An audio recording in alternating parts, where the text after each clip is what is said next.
is a courage act.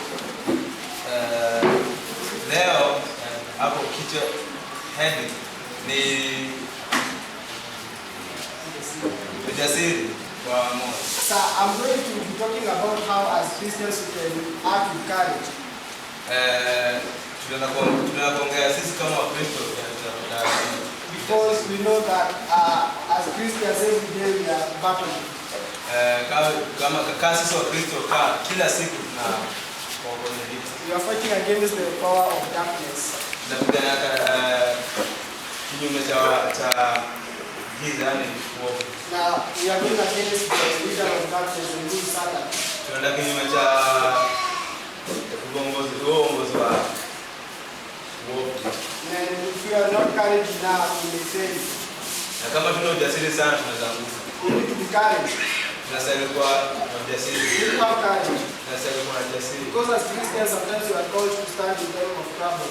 Kama sisi Wakristo tumeitwa kuwa kusimama saa shida. When everyone is crying. Senye watu wanalia. When everyone is suffering. Senye watu wanateseka. That's when we are called to stand. Sasa hiyo tunastahili kusimama. That's when we are called to stand in prayer. Sasa hiyo tunastahili kusimama mbele ya maombi. And so I'll be talking about courage and how God is calling us to serve in different ways. Ataenda kuongea kwa ujasiri na Mungu ametuita. And the first thing that I'm going to talk about is that we are called to serve as Christians. Kwa kwanza tunakuongelea tumeitwa kwa kama yani pia tumeitwa kwa Kristo. No matter who we are or no matter where we are, no matter our title. Ijalishi siku huko, pale tuko na ama title yani tumewekwa. God can still call you. Bado Mungu anaweza kuita. And it is our call to always be ready. Na ni wito wetu kwa nini ready. Tayari. So don't think that I'm too weak to be called or I'm too rich to be called. Usidhania ati venye wewe ni maskini ama venye wewe ni una mali sana. And we are going to be looking at the book of Isaiah 42. Tunaenda kuangalia kitabu cha Isaya. It says, inasema hivi. He is my servant whom I support. He is my chosen one, whom I have pleased. I have put my spirit on him. As you can see at first, God is saying that He is my servant whom I support.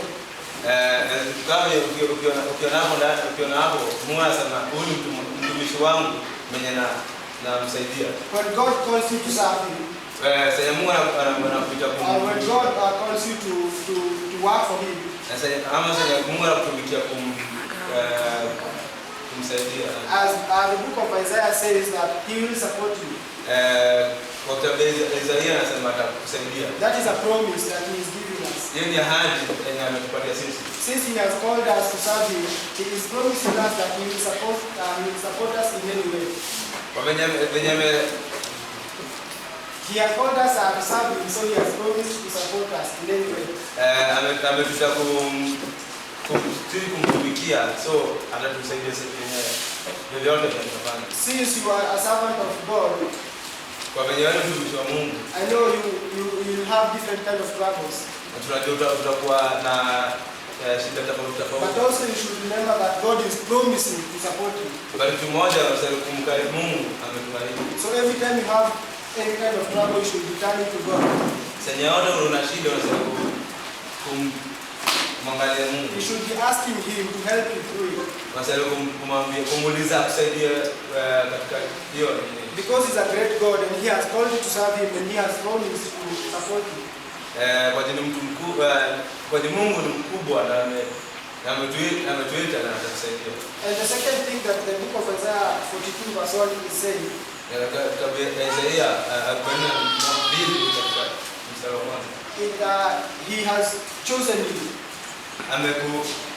Amekuchagua. Not only He will support you, but also He has chosen you.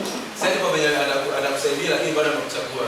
You should know that God has chosen you to be His servant. Unastahili kujua Mungu amekuchagua wewe kwa mtumishi wake. So as I said earlier, it doesn't matter where you are. It doesn't matter what you have or what you don't have. It doesn't matter who you are.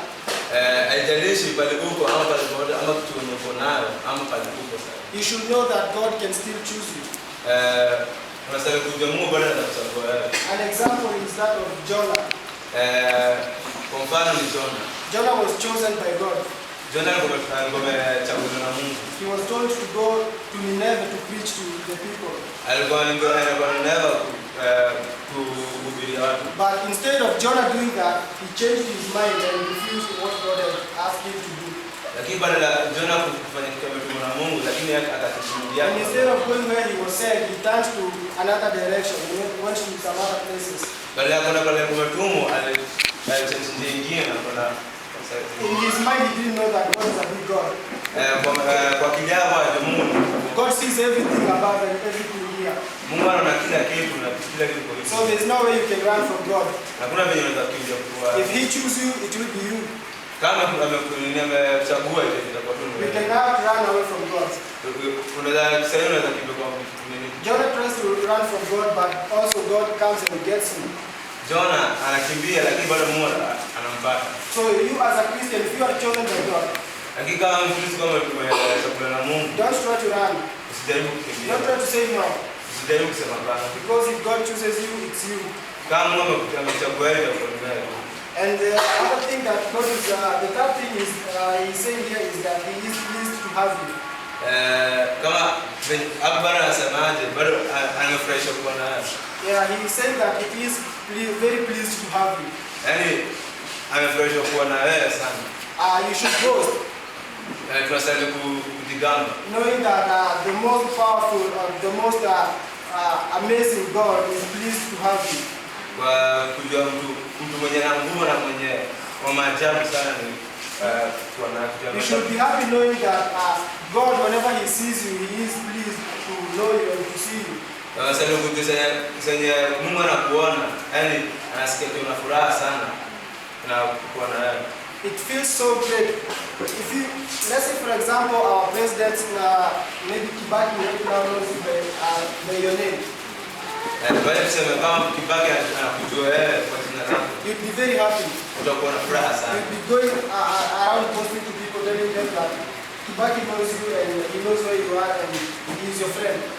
Unaenda kwa huko nje ukienda kwa unajikama unasema Kibaki anajua pale sinakaa ama anajua jina langu. And it should be the same with God. Na inastahili kwa hivyo na You should be more happy to know that God is pleased to have you. Unastahili kuwa na furaha kwa Mungu anapendezwa na wewe. God is happy to know you.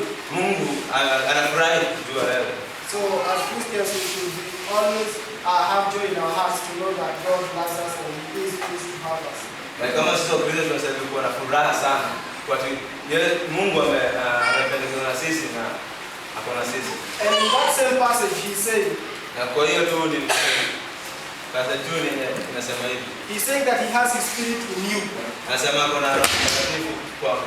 So you should know that you as a Christian, unastahili kujiweka kama Mkristo, you individually, wewe peke yako, God has a spirit in you. Mungu ana Roho Mtakatifu kwako. So you should know that you don't live alone in that body. Sasa ukae peke yako wewe ni. You should know that you are two. Unastahili kujua mko wawili. It's you and God. Wewe na Mungu. So God is in you. Mungu ako kwako. And maybe you are in God. Na bado wewe ndani ya Mungu. And so you should, every time you are about to do something or every time you are about to say something negative to another person, Senyewe unataka kusema kitu ama senyewe unataka kusema kitu mbaya kwa mwenzako. you should know that you have a friend, a close friend with you. Unastahili kujua kuna rafiki wa karibu sana ndani yako. He is with you every time. Ako na wewe saa yote. And so you should know how to talk and how to approach people, or what to say to other people. Unastahili kujua venye kuongea na watu, venye kuongea na watu sana lakini as I said earlier, we are seeing how God is calling us to serve in courage. Kama tumesema hivi, tunaona venye Mungu ametuita kwa ujasiri. As Christians, we should have courage. Kama sisi Wakristo tunastahili kuwa na ujasiri. And so also sometimes we think since we are too humble, since we are too weak, Sasa tunyenyekevu senye tuna nguvu. God cannot call us to do something. Mungu atuita kufanya. Sometimes we think I'm blind, I'm deaf, I can't walk, I can't do this, I can't talk. Sasa zingine unafikiria mimi siwezi ongea, mimi bado ni kipofu. Since I have disabilities, there's no way God can choose me to do something for Him. Yaani sina uwezo, yaani Mungu hawezi nileta mbele. God can see me, He can see me that I cannot do this, I cannot do that. Mungu ananiona na kitu nini siwezi fanyia There is one person who said, niko mtu mmoja anasema hivi. Being humble does not mean that God cannot ask you to do something that requires great strength. Kwa mtu anasema hivi, being humble kwa mnyenyekevu does not mean imaanishi that God cannot ask you to do something that requires great strength. Yani imaanishi Mungu hawezi kuita kufanya vitu za maajabu sana kitu yani So God does not look how small you are. Mungu angalia venye wewe mdogo. How big